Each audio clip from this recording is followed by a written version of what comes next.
A nossa aula de hoje vai ser sobre estudo dos gases, tá? Então a gente vai fazer uma introdução, né? Começar o estudo termodinâmico dos gases, tá?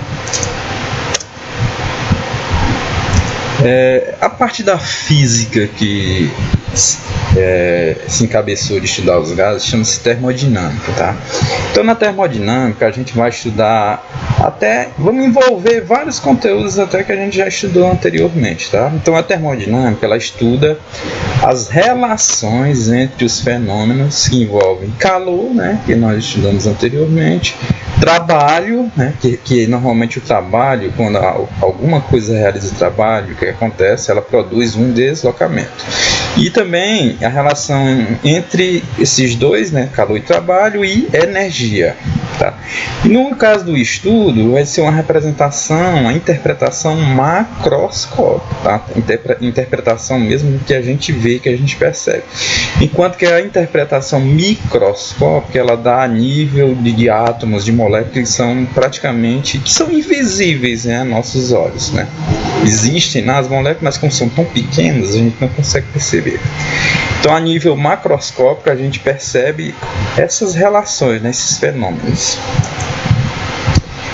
O estado gasoso, no caso, para ele ser utilizado na termodinâmica, ele é o mais indicado por quê? Porque ele tem uma descrição e propriedades mais simples, indicadas e simplificadas, tá? Então as propriedades dos gases elas foram muito úteis, né, no desenvolvimento da termodinâmica. Foram, digamos, propriedades ideais que os materiais no estado sólido e líquido não tinham essas propriedades.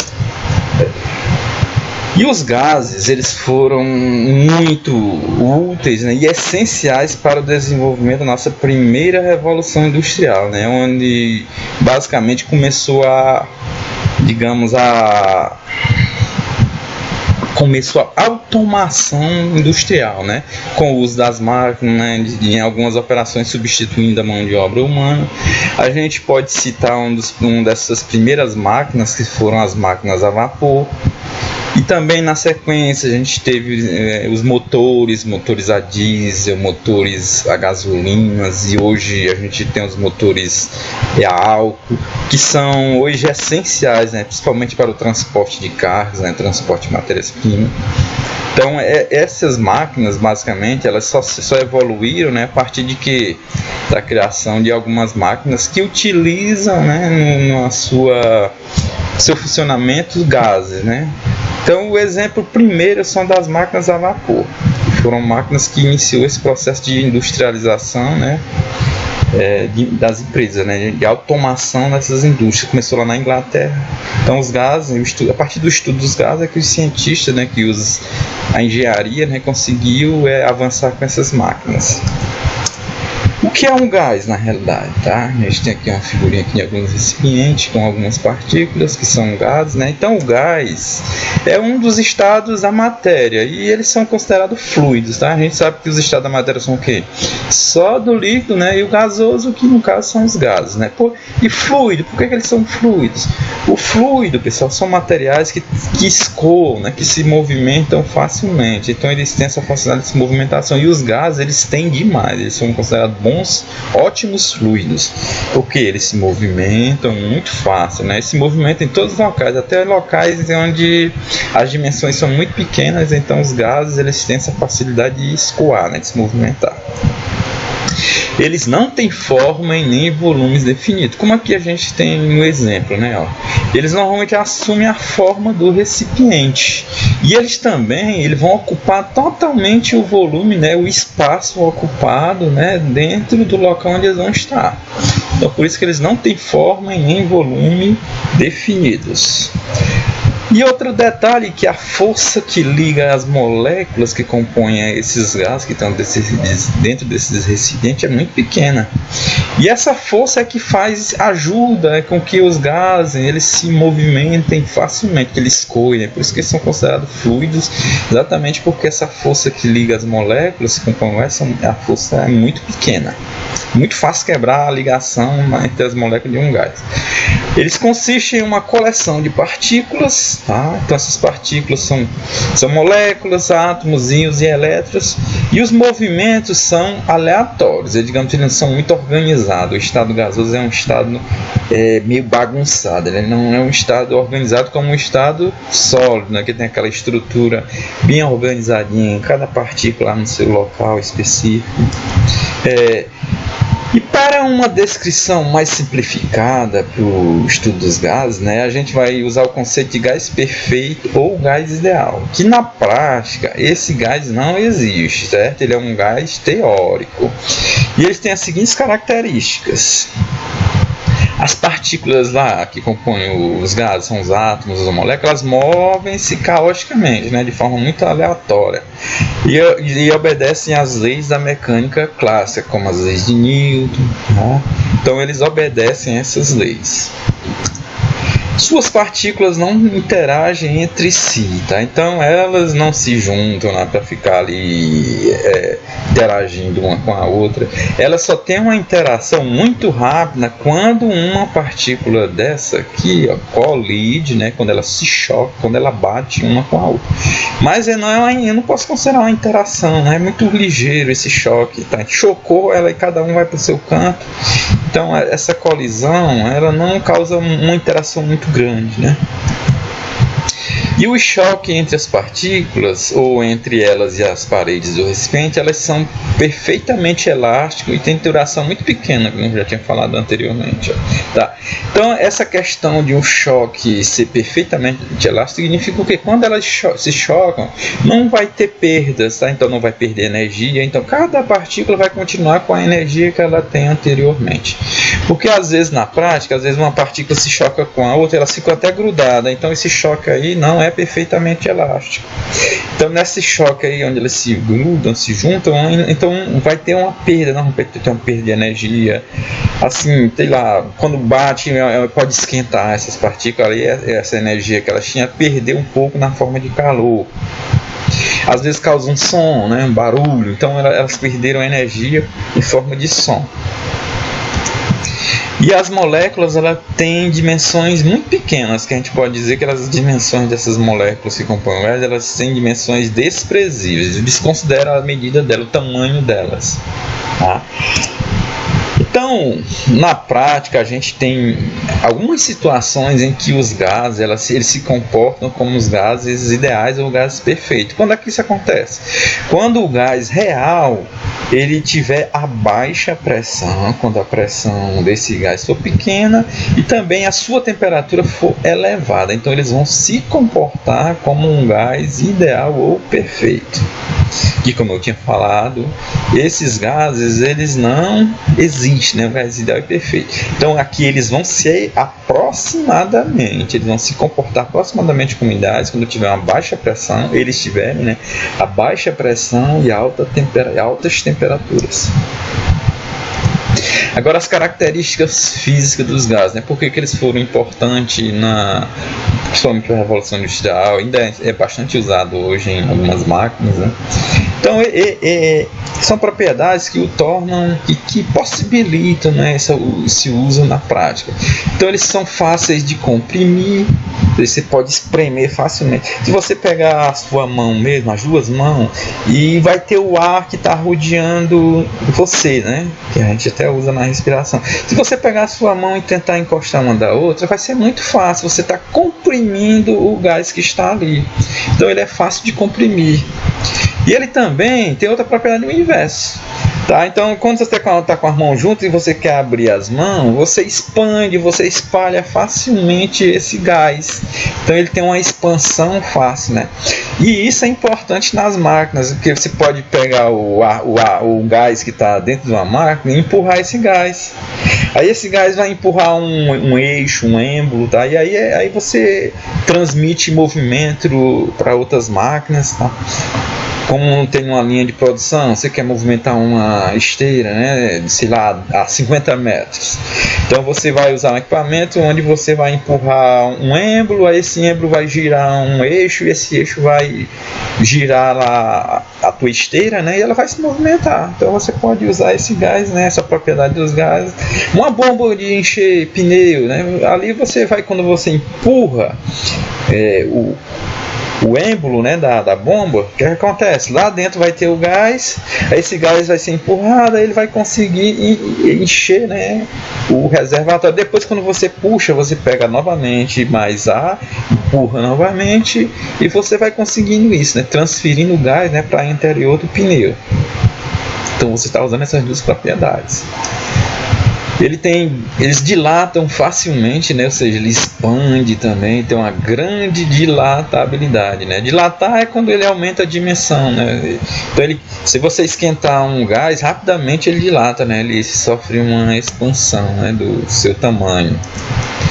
Eles não apresentam volume fixo, né? Então o gás ele muda o volume dele, vai depender se ele está num local bem pequenininho, por exemplo, numa bola de encher, né? Então ali você enche um pouco, mas depois você pode encher mais. Então, se você pegar aquele gás que está dentro de uma bexiga e botar ele fora, dentro de uma sala fechada, por exemplo, aí ele já vai ocupar um novo volume, ele vai ocupar o volume do recipiente que ele está. Só que vai perder algumas propriedades, ele vai diminuir a pressão, por exemplo, né? Vai ter menos pressão.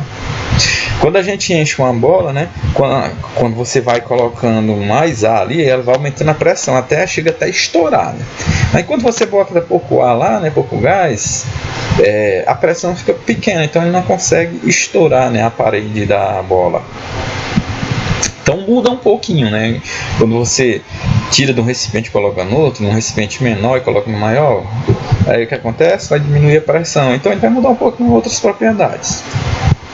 Eles são miscíveis entre si em qualquer proporção, certo? Então, os gases eles se misturam independente da quantidade, né, do tipo de gás. Então, eles se misturam em qualquer proporção. Também é muito importante isso. Porque às vezes você pega um estado líquido, né, um óleo com água, eles não se misturam, né? A gente observa lá que eles não são miscíveis entre si. Aí eu não consigo ter uma homogeneidade, né, nas propriedades dessa mistura aí. É muito importante também essa. Vamos citar algumas aplicações de gases aqui no nosso dia a dia, no nosso cotidiano. Então, o ar que nós respiramos, né, ele é uma mistura entre dois outros gases, que é o nitrogênio e o oxigênio, tá? Então são essenciais, né, para a nossa vida, o ar que nós respiramos. Só que muitas vezes essa mistura fica um pouco poluída, né? O ideal é que se ela fosse só essa combinação mesmo, né?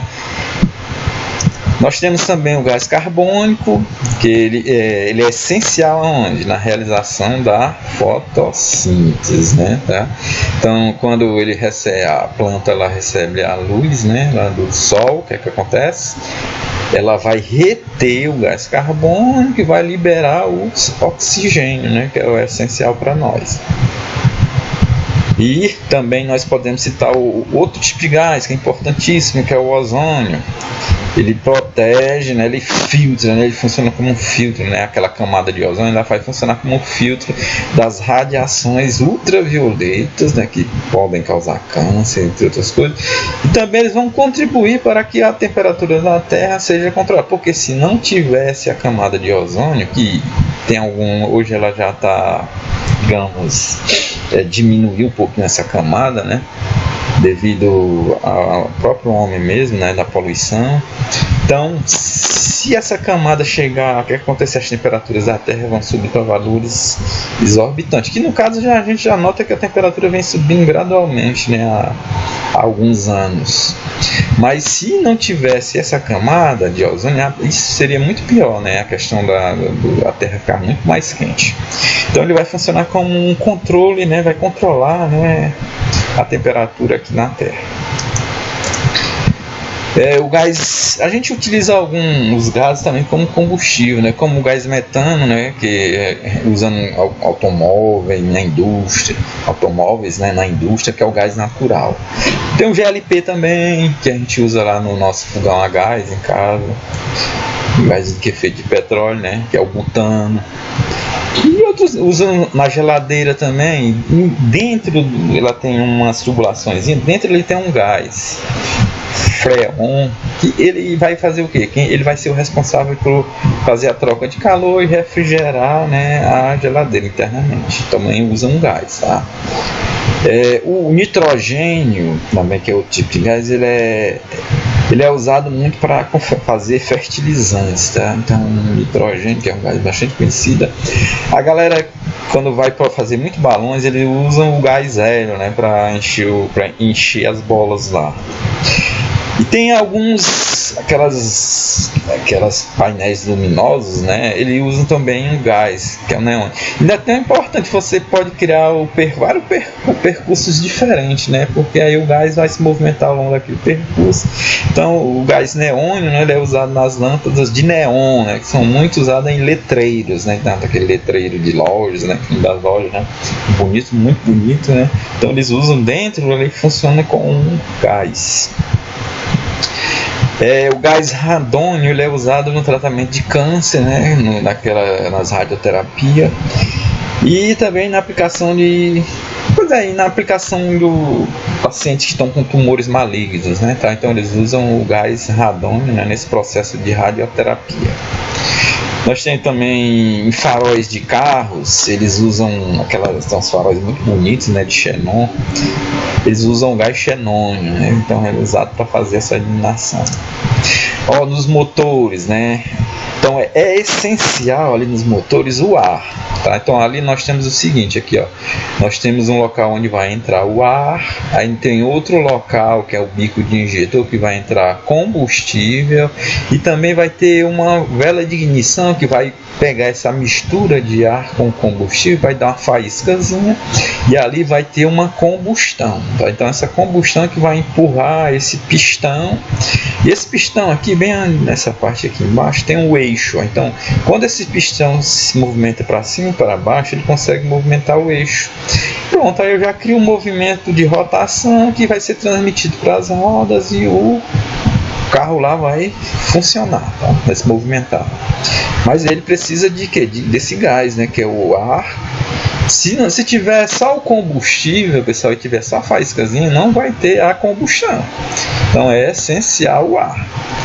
Então, sei lá, deu um probleminha aqui, entupiu aqui essa entrada de ar aqui, então o carro lá não vai funcionar, não vai ligar. Ainda tem uma coisa que é negativa, né? Depois que ocorre isso aqui, esse gás que foi realizado a combustão, que vai empurrar o pistão, depois ele vai ser descartado lá para a descarga do carro. Aí ele já vai poluir, né? Coisa negativa, né? Então vai sair CO2, CO, né? Óxido de carbono e CO2, né? Gás carbono. E aí vai poluir. Nós temos também, quando a gente vai estudar um gás, a gente precisa basicamente conhecer as suas variáveis, que nós chamamos de variáveis de estado de um gás.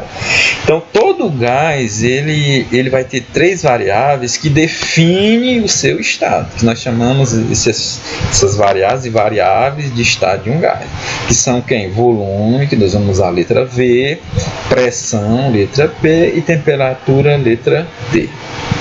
Então, todo gás, o seu estado é definido a partir dessas 3 grandezas físicas: volume, pressão e temperatura. E o que é que corresponde, o que é que significa cada grandezazinha dessa? O que é que o volume representa, o volume de gás? O volume do gás vai corresponder à capacidade do recipiente onde ele vai estar contido, ou seja, é o tamanho do recipiente, né? É o tamanho, né? A quantidade de gás que está ali, né? Então, a quantidade de gás nós chamamos de volume. Tá, então nós temos aqui 2, esse blocozinho menor B e tem um blocozinho maior. Então esse blocozinho, como ele tem um tamanho menor, ele tem um menor volume. Já esse outro aqui, ele vai ter um tamanho maior, então ele vai ter uma capacidade maior, né? Capacidade do recipiente, então ele tem um volume maior. A pressão, tá? Então a pressão é uma grandeza que ela relaciona basicamente 2 outras grandezas, que é a força e a área. Então, por exemplo, você pega um prego. ele tem a pontinha fina e o local onde a gente bate ele tem uma espessura maior, né? A cabeça do prego ela é mais espessa, né? Aí, por exemplo, se você quiser enfiar esse prego na parede, se você usar a parte onde tem a área maior, né, a cabeça, se você bater ele não vai entrar na parede. Aí você usa o outro lado, né, quando tem a pontinha fina, você bate lá na cabeça, então ele entra facilmente. Por quê? Porque ali, pessoal, você consegue aplicar uma força numa área menor, então ele vai ter uma maior pressão. Tá? Então esse conceito de pressão a gente pode fazer até um experimento de pegar uma caneta. Tem a pontinha fina onde você escreve, né? E tem outro local que tem uma espessura maior. Se você pegar essa caneta e colocar entre os dedos e empurrar, o que é que você vai notar? No localzinho onde tem a ponta fina, você vai sentir uma dor maior, né? Ou seja, você aplicou uma força sobre a área. Então ali, ó, pressão, ela vai ser maior onde tem uma área pequena. Você aplicou a mesma força, mas aí no local onde tem uma área pequena tem uma maior pressão. Por isso que você, no caso do prego, né, você consegue fixar ele na parede, porque você consegue produzir uma pressão maior. E ainda tem outro detalhe, no caso dos gases, né, a gente pode dizer que a pressão média que o gás vai exercer nas paredes do recipiente é devido ao que? Aos choques de suas moléculas nas paredes do recipiente, porque quando o gás, as partículas do gás batem aqui na parede, elas vão produzir uma força nessa superfície, nessa área. Então essa força aplicada sobre a área, no caso do choque das partículas do gás com a parede, é que nós vamos chamar de pressão do gás. Já no caso da temperatura, que nós já estudamos, né, que a gente diz que temperatura é médio grau da agitação, né, do movimento das partículas. E a gente vai dizer esse conceito de uma forma um pouquinho diferente. A temperatura é a grandeza física que está relacionada à energia cinética de translação das partículas do gás. Então, quando a gente fala em movimento, em agitação, pessoal, isso se refere a um tipo de energia que é chamada energia cinética. Então, todo o corpo que está em movimento, eles apresentam uma energia chamada energia cinética. Então, a temperatura mede essa energia cinética. Então, aqui no gás, aqui as partículas estão se movimentando, então quando elas se movimentam mais rapidamente, então elas vão ter mais energia cinética, ou seja, elas vão ter uma temperatura maior.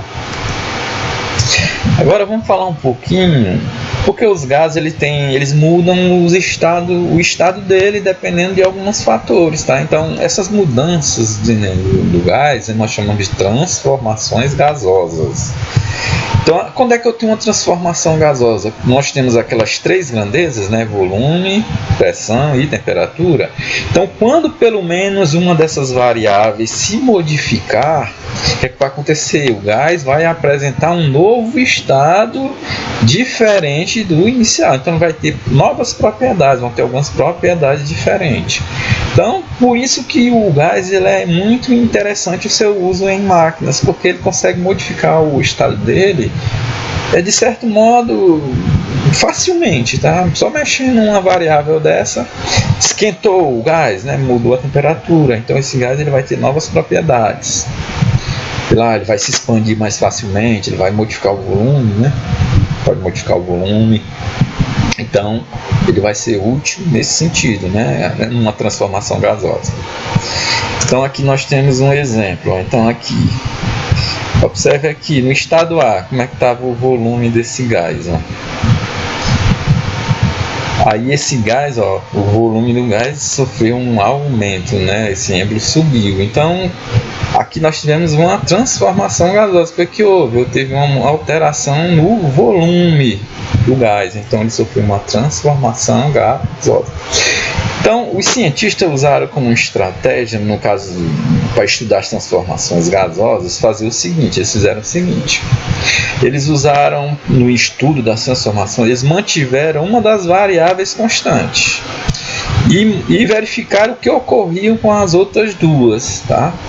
Então, ele pode manter a temperatura constante e modificar quem? O volume e a pressão, e ver como é que se comportam essas duas variáveis uma em relação à outra, tá? Então, as transformações gasosas, normalmente acontece isso. Você mantém uma variável constante, ou seja, você não modifica o valor dela, e você modifica as outras duas. Então as principais transformações gasosas são o quê? Isotérmica, vamos lá, já dá uma dicasinha aqui, ó. Isotérmica acontece. Qual é que é a variável que permanece constante? Térmica vem de temperatura, ó. Então iso, esse prefixozinho iso significa igual. Então igual temperatura. Então a temperatura permanece constante. E quem que se modifica? A pressão e o volume. Na transformação isobárica, aqui pela palavra não dá pra gente, porque esse prefixo bárica aqui, ele é um prefixo grego, então ele significa, ele vem de pressão, tá certo? Então aqui quem não se modifica é a pressão. Então vamos se modificar quem? As outras duas variáveis são temperatura e volume. E a outra transformação, a terceira principal, é a isovolumétrica. Ela também recebe outros dois nomes, a isocórica e isométrica. Mas o nome mais fácil de identificar é isovolumétrica, vem de volume, ó. Então aqui quem não se modifica é o volume permanece constante, e quem modifica-se são quem? Pressão e temperatura. Vamos estudar agora a transformação isotérmica. Então, na transformação isotérmica, a temperatura T ela não se modifica, ou seja, permanece constante, enquanto que a pressão e volume vão sofrer mudança, vão sofrer alteração. Essa transformação foi estudada por esses dois cientistas, Boyle e Mariotti. Então eles fizeram vários experimentos na prática, né, mantendo temperatura constante e modificando o volume e a pressão. O que é que eles observaram? Que a temperatura constante, o que acontece com o volume em relação à pressão? O volume do gás varia de forma inversamente proporcional à pressão. O que significa isso? Dizer que volume é inversamente proporcional à pressão significa, se eu aumentar o volume do gás, o que é que vai acontecer com a pressão? Ela vai diminuir. Se eu diminuir o volume de um gás, o que acontece? Ele tem um aumento na pressão. Isso aqui dá para a gente notar se você pegar uma seringa, né? Aí você puxa o êmbolo bem, deixa ele bem fora, tá?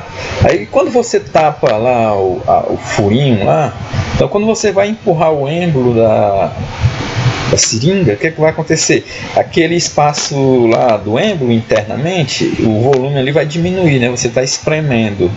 O que é que você nota? Você nota ali, ó, o volume vai diminuir, você nota que você tem que empurrar com mais força. Então a pressão que o gás está fazendo no êmbolo, ela aumenta, ó.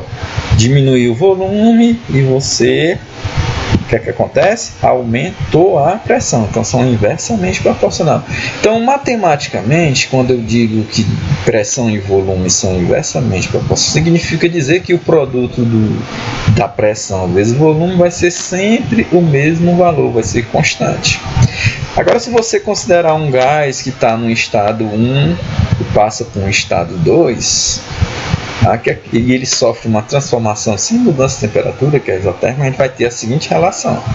Você pega o produto da pressão no estado 1 vezes o volume no estado 1. Esse produto tem que ser igual à pressão no estado 2 vezes o volume no estado 2. A gente tem um exemplozinho aqui, ó. Observe aqui, ó. Eu tinha um recipiente, aí eu tenho esse pistão, esse êmbolo, né? Aí eu botei um pezinho aqui em cima. Então ele tem um volume 1, que tem esse tamanho, né, ó, dessa altura. Aí o que foi que eu fiz? Ó? Peguei outro blocozinho, botei 2 blocos, aumentei a pressão. Ó. O que é que aconteceu com o volume? Ó? Então eu dobrei o volume.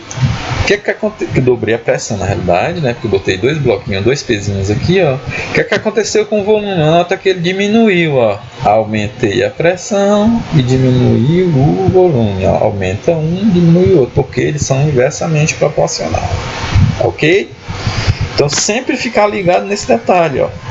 Se eu tiver uma transformação isotérmica, se uma das variáveis aumentou a pressão, diminui o volume. E se eu diminuir o volume, aumenta a pressão. Então, quando aumenta um, o outro diminui. E na mesma proporção, tá certo? Ó. Como eu dobrei aqui, ó, 2, dobrei a pressão, o que acontece com o outro? Ele vai diminuir o mesmo valor, que é 2, ó. Então ele ficou pela metade, ó. Fica V, o volume inicial dividido por 2, ou a metade, ok? Tem um gráfico que a gente usa para representar essa transformação que chama isotermas. Então, o gráfico que representa uma transformação isotérmica, nós chamamos de isotermas, e esse gráfico é o que? O gráfico da pressão, a gente coloca normalmente aqui na vertical, e na horizontal nós colocamos os valores do volume. Então ele vai ter essa curva, ó, que é uma isoterma. Então aqui, ó, se eu tenho uma pressão maior e tem um volume menor. Quando eu tenho uma pressão menor, temos um volume maior, que são que inversamente proporcionais. Então por isso que ele vai dar esse formato, ok? Um exemplo dessa transformação que a gente vive no dia a dia, ó. Quando nós respiramos, galera, a gente pode fazer até um experimentozinho. Vamos puxar o ar bem forte pelo nariz. O que é que acontece? Quando a gente puxa esse ar bem forte pelo nariz, a gente nota lá que a nossa barriga dá uma encolhida, né? Então o nosso diafragma lá, ele vai encolher, ó, ele vai diminuir o volume. Por quê? Porque quando você está puxando o ar, você está aumentando a pressão lá internamente. Aumentou a pressão lá nos seus pulmões, ok? Aí o seu diafragma, ele encolhe, ó. Você aumentou a pressão, diminuiu o volume. Aí quando, ó, vai ter uma compressão, ó. A pressão, você puxou esse gás pelo nariz, né? O oxigênio, né? O ar, né? Na realidade que é misturado, né? Não é só oxigênio, tem o nitrogênio também. A pressão interna vai aumentar lá no seu diafragma, então o gás vai se comprimir em um espaço menor. Por isso que a nossa barriga vai dar uma encolhidazinha, né? Então o volume fica menor. E depois quando você solta esse ar, né? O diafragma vai expandir, tá? Então diminuiu a pressão e aumentou o volume. Então você está aplicando, né, a transformação isotérmica, que no caso ela é regida pela lei de Boyle-Mariotti, tá? Quando nós expiramos, né, nós estamos aplicando, né, a transformação isotérmica. Vamos fazer alguns exercícios, tá? Esses exercícios não estão no livro, né, no nosso livro didático, mas ele vai ser muito útil, ok? Na respiração normal de um adulto, num minuto são inalados 4 litros de ar, medidos a 27 graus Celsius e 1 atm de pressão. Um mergulhador a 43 metros abaixo do nível do mar, onde a temperatura é de 27 graus Celsius e a pressão de 5 atm, receberá a mesma massa de oxigênio se inalar que volume de ar, né? Então a gente nota aqui, ó, que na primeira situação, ó, o adulto ele inala 4 litros a 1 atm de pressão, ok? Aí esse mesmo em um local mais baixo a nível do mar, o que acontece? A pressão vai aumentar. Por que vai aumentar? Porque a quantidade de ar vai ser maior, então o peso do ar vai ser maior, então a força, né, do ar, dessas partículas, vai fazer uma pressão maior aplicada sobre a mesma área, né? Então ela vai aumentar a pressão. A gente nota isso não só no ar, a gente nota também na água. Quando você está lá acima, quando você dá um mergulho lá embaixo, às vezes você estoura o ouvido. Por quê? Porque aumentou a pressão. Então, quanto maior a profundidade, maior a pressão. Já quando você sobe uma serra, o que acontece? O ar lá vai diminuindo, né? O peso do ar sobre você é menor. Então, o que acontece? A pressão diminui. E causa também um desconforto. Você sente um negócio diferente no seu ouvido, né? Porque por causa da diminuição da pressão e causa outros efeitos, né? A questão da respiração lá é um pouco, para quem não é acostumado, é um pouco, dificulta um pouquinho no início, até o corpo se adaptar, né? Então aqui, e ao nível, abaixo do nível do mar, né? A pressão de 1 atm é a nível do mar. E quando eu estiver num local mais baixo, né? 43 metros abaixo do nível do mar, o que acontece? A pressão aumenta, mas a temperatura permaneceu 27. Ó.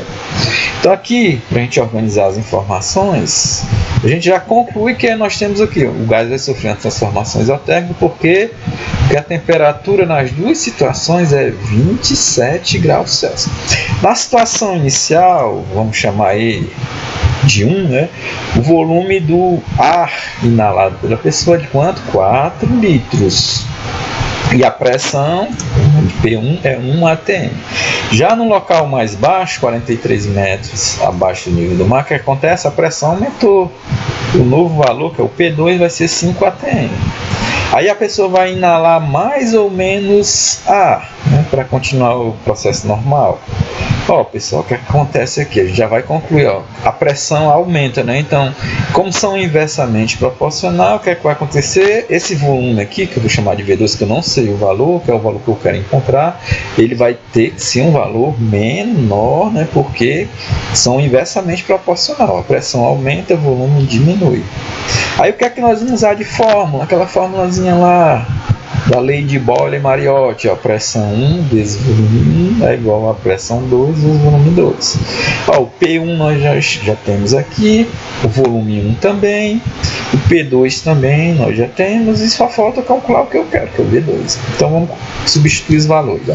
Pressão 1, a pressão 1 não, no caso aqui 4 é o que? O volume 1. Só foi essa trocazinha aqui, mas a gente sabe que a ordem dos fatores não vai alterar o produto. E quanto é o valor da pressão? 1 e o valor do volume 4. O valor da pressão 2 é 5 e o valor do volume 2 é o valor que eu quero encontrar. Eu já vou fazer uma mudancinha aqui logo. Eu vou trazer a letra o primeiro membro da equação, ó, então fica 5V2, e esse produto aqui, ó, 4 vezes 1 é igual a 4, eu coloco do outro lado, só fiz trocar os lados, né, já para facilitar na hora da gente fazer o cálculo, né. Aí agora nós vamos pegar o 5 e jogar para o outro lado. Como ele vai para o outro lado? Se ele está multiplicando, ele vai com o inverso, que é a divisão, né, então vai ficar 4 dividido por 5. Então, fazendo essa continha aí, vocês vão obter que o volume 2 é igual a 0,8 litros. O que foi que houve com o volume? Ó?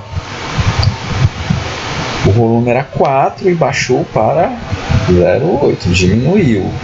Está correto? Tá, porque são inversamente proporcionais. O que aconteceu com a pressão? Aumentou, a pressão aumenta e o volume diminui, porque são inversamente proporcionais. Então está coerente.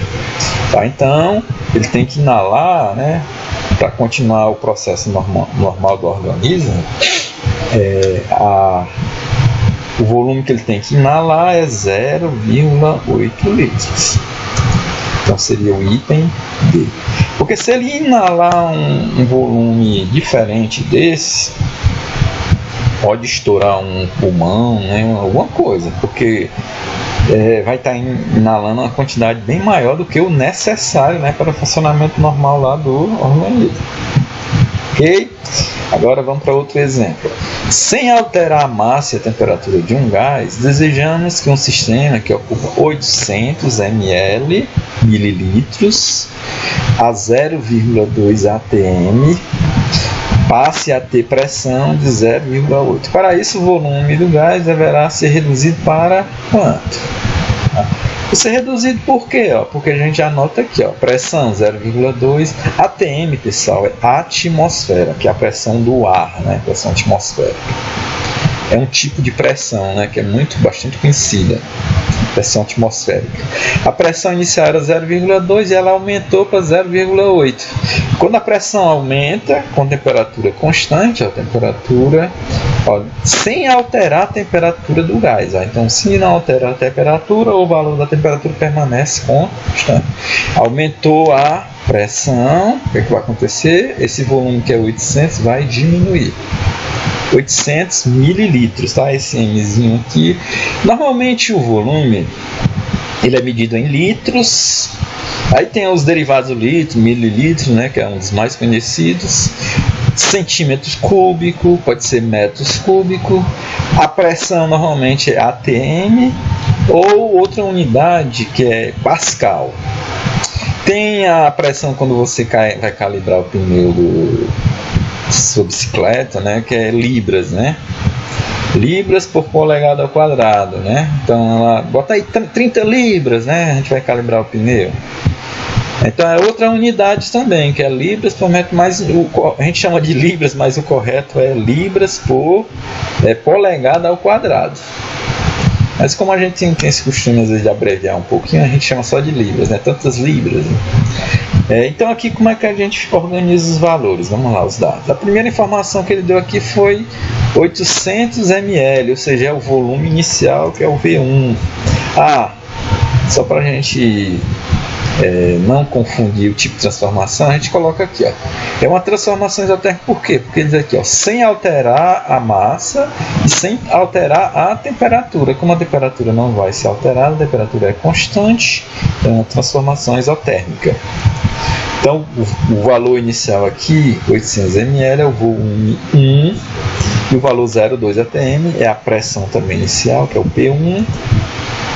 Essa pressão ela vai sofrer uma elevação, 0,8 atm, que é chamado de P2, e eu preciso conhecer o volume 2. E é de se esperar o quê? Que o volume diminua. Por quê? Porque a pressão é inversamente proporcional ao volume. Se a pressão aumenta, o volume vai diminuir. Qual é a fórmula? Lei de Boole-Mariotti, P1 vezes V1 igual a P2 vezes V2. Por que uso essa fórmula? Porque é uma transformação isotérmica, substituindo os valores. V1 é 800, o P1 é igual a 0,2, igual P2, 0,8 vezes V2. Já fazendo uma troca aqui, 0,8 V2, eu passo para o outro lado. E esse produto aqui, 800 vezes 0,2 dá 160, eu coloco no outro lado. Já para facilitar a vida da gente. Porque normalmente o ideal é que a gente deixe a letra do lado esquerdo, né, do primeiro membro da equação. Aí para finalizar, eu vou passar esse valorzinho que eu quero só o valor do V2. Eu vou deixar ele isolado aqui, Passo 0,8 para o outro lado, ele está multiplicando, ele vai dividindo. Então vai ficar V2 é igual a 160 dividido por 0,8. Aí aqui a gente poderia eliminar a vírgula, né? Eliminar a vírgula é multiplicar por 10. Aí fica 8 embaixo e aqui multiplicando por 10 em cima fica 1.600. 1.600 dividido por 8, vocês vão achar 200 ml, que é o item D. Tá coerente? Tá, não tá? A gente espera que o volume diminua. Então aqui, se bem que todas as respostas lá o volume está menor, né? Mas pelo cálculo que nós obtivemos, vai dar 200 ml. A gente pode observar uma coisinha aqui, A pressão 1 era 0,2 e ela passou para 0,8. Quanto foi que ela aumentou? 4 vezes, Se ela aumenta 4 vezes, então o volume vai ser diminuído 4 vezes. Ele vai ser dividido por 4. Então fica do 800, porque o fator de proporcionalidade no caso aqui é 8, porque foi o valor que aumentou a pressão.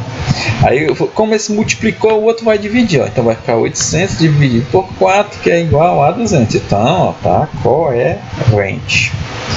Item D. E mais um exemplo. Vocês estão observando que não é simples, né, o trabalho com essa fórmulazinha da transformação isotérmica. P1 V1 igual a P2 V2, memorizem aí. Uma certa massa de gás é mantida com temperatura constante, a temperatura constante, é uma informação importante para nós, apresenta 100 centímetros cúbicos confinados a 1 atm de pressão. Qual o volume final da mesma massa de gás quando a pressão passar para 4 atm? Já observamos que a pressão ela vai aumentar. E qual é a tendência do volume? É diminuir, né? Então vamos organizar primeiro aqui as nossas informações, os dados, né? É muito importante a gente fazer isso, organizar os dados do problema, Coloca bem direitinho organizado para a gente não confundir, né? Depois a gente coloca meio bagunçado, acaba confundindo as coisas, né? Quanto mais a gente puder simplificar a nossa vida, melhor na hora da gente obter os nossos resultados. Então nós temos uma transformação isotérmica por quê? Porque a temperatura aqui é mantida constante. Então T constante, transformação isotérmica. Primeira informação ali foi 100 centímetros cúbicos, então é o volume ocupado pelo gás, vai ser o volume inicial, nós chamamos V1. E 1 atm é a pressão inicial do gás. Aí nós temos uma elevação da pressão, então o gás sofreu uma transformação, porque eu alterei essas variáveis. Ó. Então se eu alterei a pressão, a temperatura constante, então vai alterar também o volume. Nós vamos esperar o quê? Ó? Que esse valorzinho aqui, o V2, ele que diminua na mesma proporcionalidade aqui. Ó. Fórmula. P1 vezes V1 igual a P2 vezes V2. Então, o produto de pressão vezes volume vai ser constante. Então, o produto no estado 1 vai ser igual ao produto no estado 2, da pressão vezes o volume. Substituindo os valores, ó, nós temos o valor do V1 igual a 100, o valor do P1 igual a 1. Você observa que eu estou sempre invertendo aqui, mas você pode fazer o que? Bota um aqui inicialmente, a pressão, e o V1 do outro lado vai dar a mesma coisa, pessoal, sem problema nenhum. Por que eu estou botando primeiro aqui? Porque como eu estou olhando a ordem aqui, ó, o V1 está primeiro, então eu coloquei logo o V1, depois que eu coloquei o P1. Ok? Mas pode colocar o 1 aqui antes? Pode, que o resultado vai ser o mesmo. A ordem desses fatores aqui, ó, a ordem que você multiplica 100 vezes 1 é igual a 1 vezes 100, dá o mesmo resultado. A ordem dos fatores não altera o resultado, não altera o produto. E do outro lado, ó, o P2 vale 4 e o V2 é o valor desconhecido que a gente quer encontrar. Agora eu costumo levar logo a letra para o outro lado, ó, 4V2, deixei no lado esquerdo, né, da nossa equação, igual, aí, ó, 100 vezes 1 dá 100. Agora a gente vai passar o 4 para o outro lado. E como ele está multiplicando, ele vai dividir. Então, V2 vai ser 100 dividido por 4. E você fazendo as continhas, você vai obter 25 centímetros cúbicos, que é o item B. Olhando aqui as coerências, né? A pressão aumentou 4 vezes. E se a pressão aumenta, o volume, como ele é inversamente proporcional à pressão, ele vai diminuir na mesma proporcionalidade. Então, ele vai diminuir 4 vezes. Se um está multiplicando por 4, o outro vai ser dividido por 4. Então, 100 dividido por 4 dá 25. Ok? Então, é o valor corretinho. Então, essa é a nossa aula introdutória ao estudo dos gases. Na próxima, nós vamos continuar as outras transformações. Até a próxima, pessoal.